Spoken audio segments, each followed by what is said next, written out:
At 04:12 on October 5, 2025, the operation did not begin with fire. It began with sight.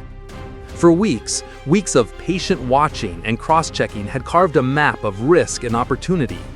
The vessel that would come to be called Port Olia 4 was not an anonymous hull drifting in the Caspian. It was a logistics node, a quiet artery that pulsed with the parts and tools of sustained aerial attack. To Kiev's analysts, it was a machine waiting to be turned on. Thousands of tons of Iranian-supplied UAV components, avionics, gyroscopes, navigation units, and pallets of 122 rockets stacked like the guts of a war plan. If it could be found and fixed in place, the effects would ripple far beyond its steel skin. The hunt was layered, methodical, surgical. The first layer was spaceborne highs that never slept. Commercial satellites, the kind controlled by corporations that sell imagery like a commodity and also report to those who can read the signals, were pushed to their limits.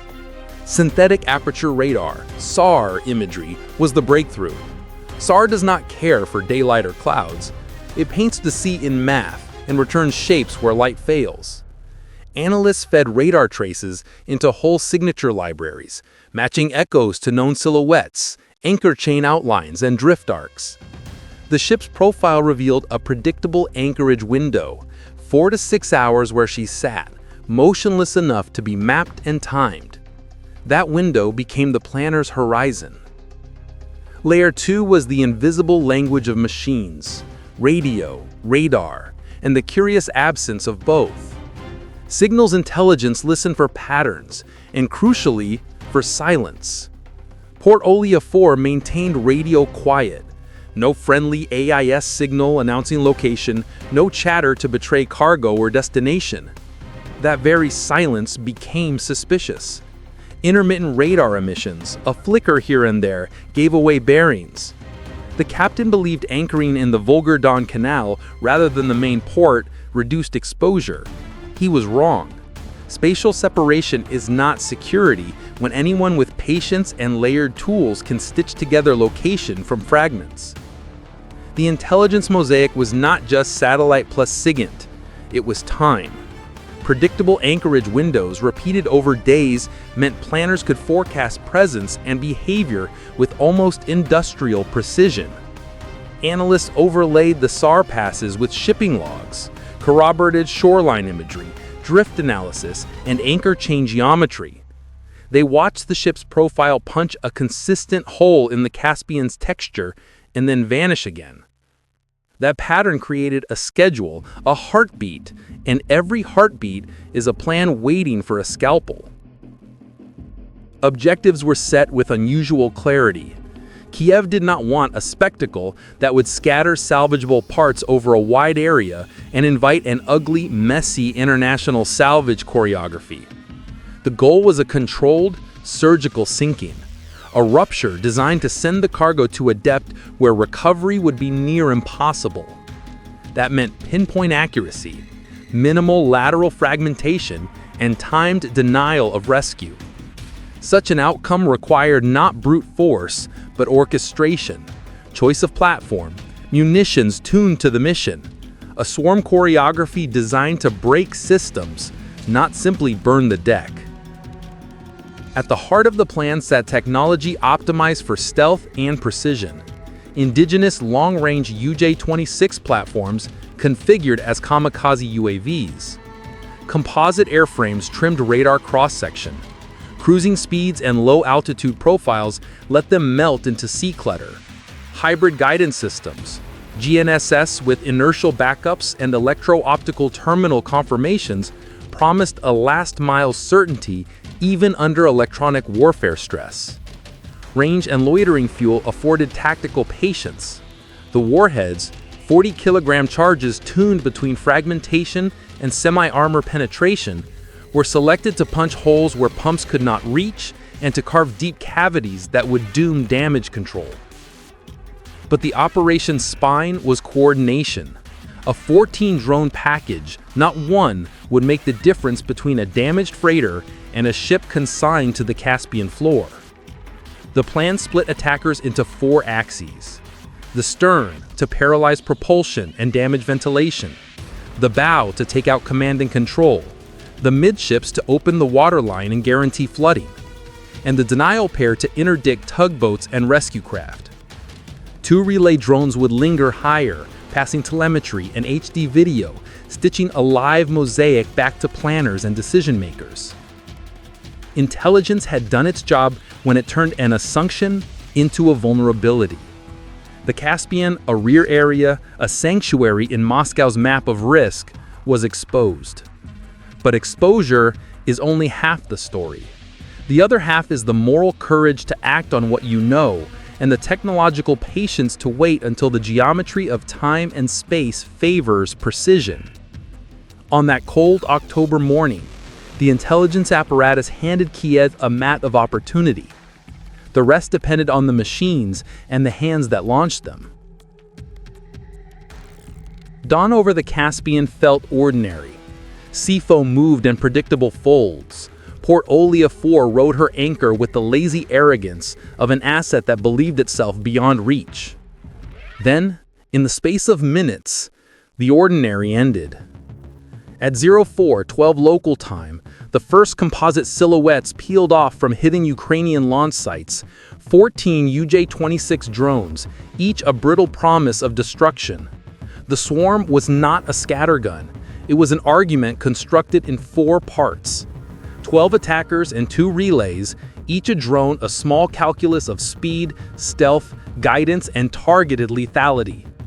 Cruising at 150 to 180 kilometers an hour, hugging the sea at 20 to 60 meters altitude, they were designed to be a faint smudge on coastal radars. Low return, low priority, easily written off as seabirds or debris. 2 relay drones climbed and lingered at 3,500 meters, their only visible role to maintain a chain of observation. The choreography mattered. Group 1 would take the stern, aim for engines, ventilation, and auxiliary systems. Group 2 would strike the bow and the bridge, severing command and tactical awareness. Group 3 would attack midships, punching the waterline to invite flooding.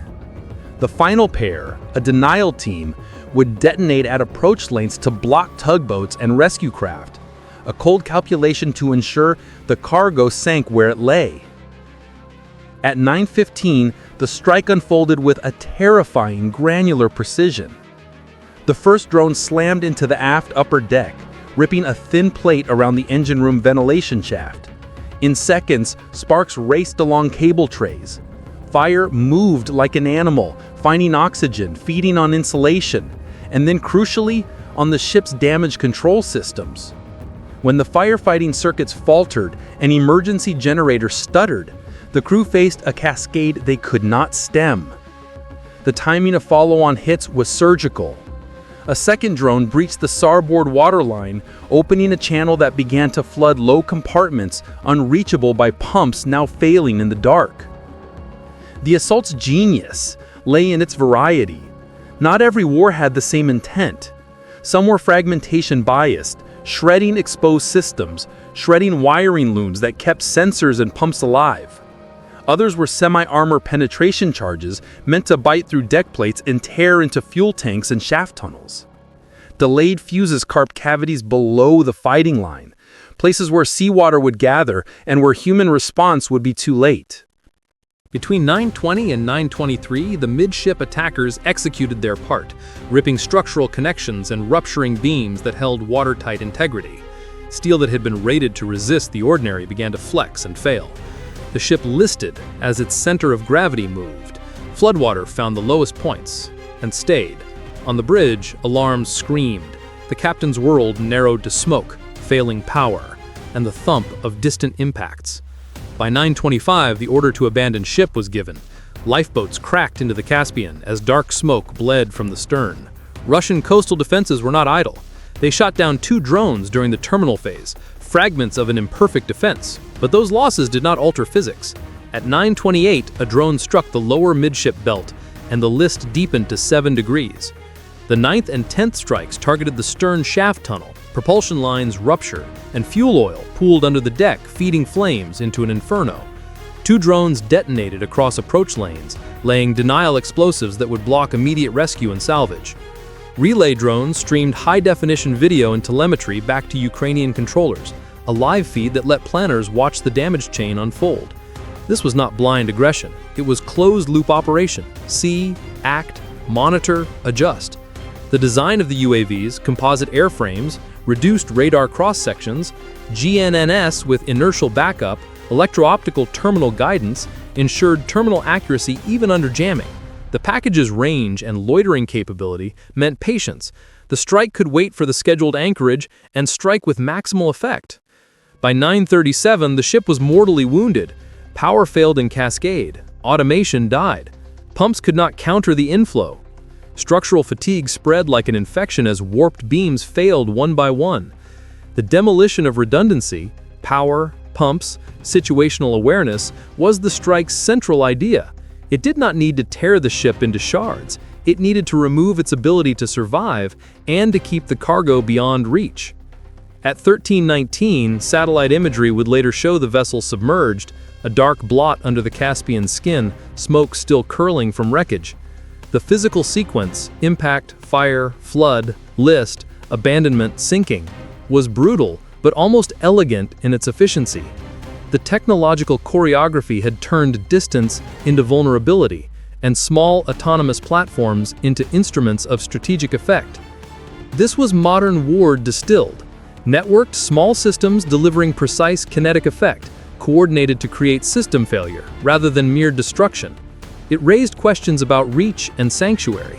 It proved that range is not only a matter of fuel, it is a matter of sensor fusion and timing.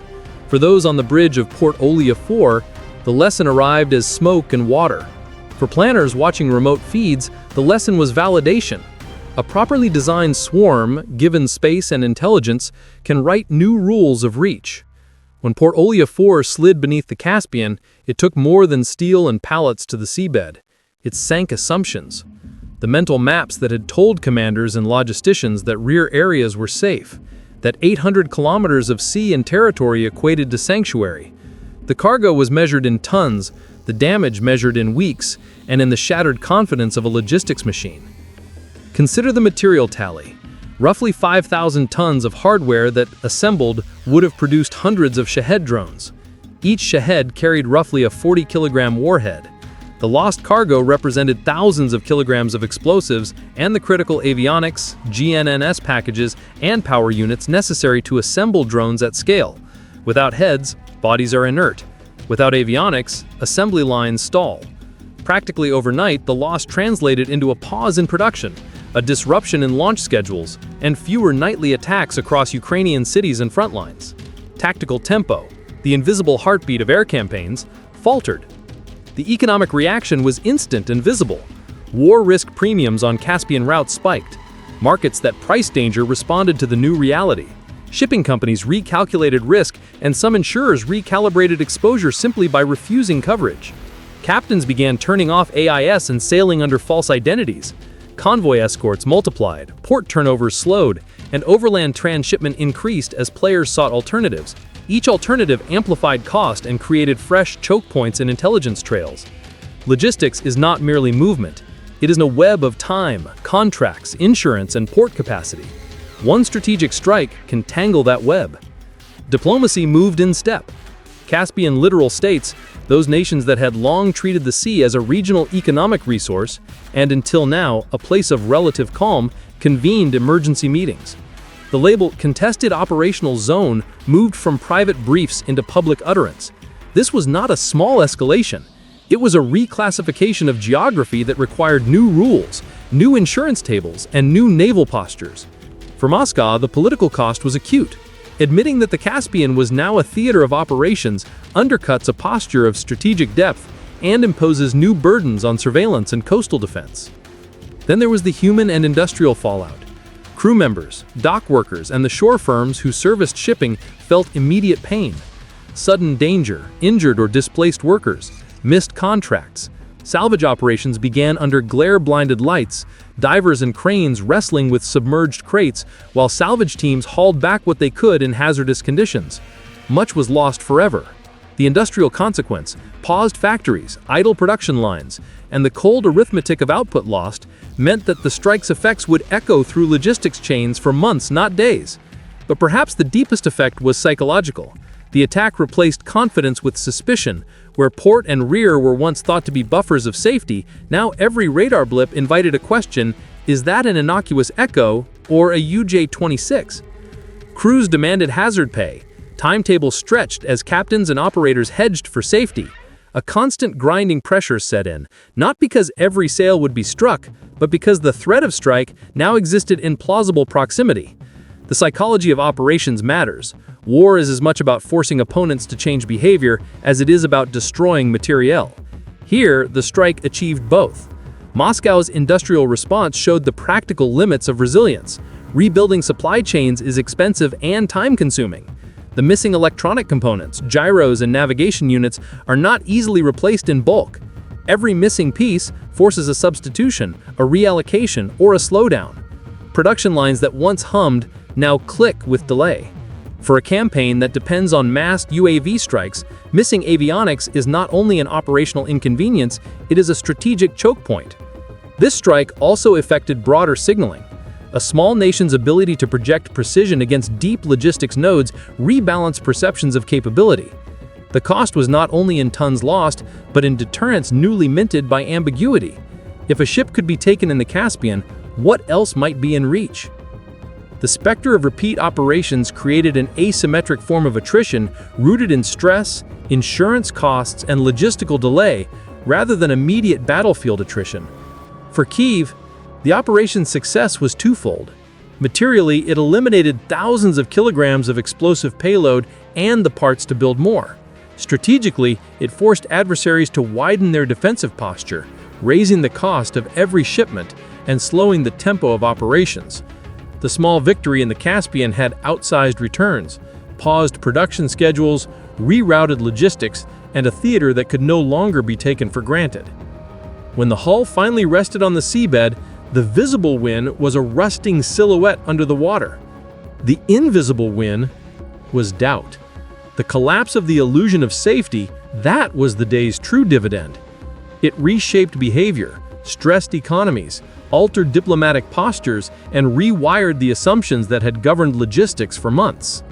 In modern war, the map is as important as the weapons on it. Change the map, and you change the fight.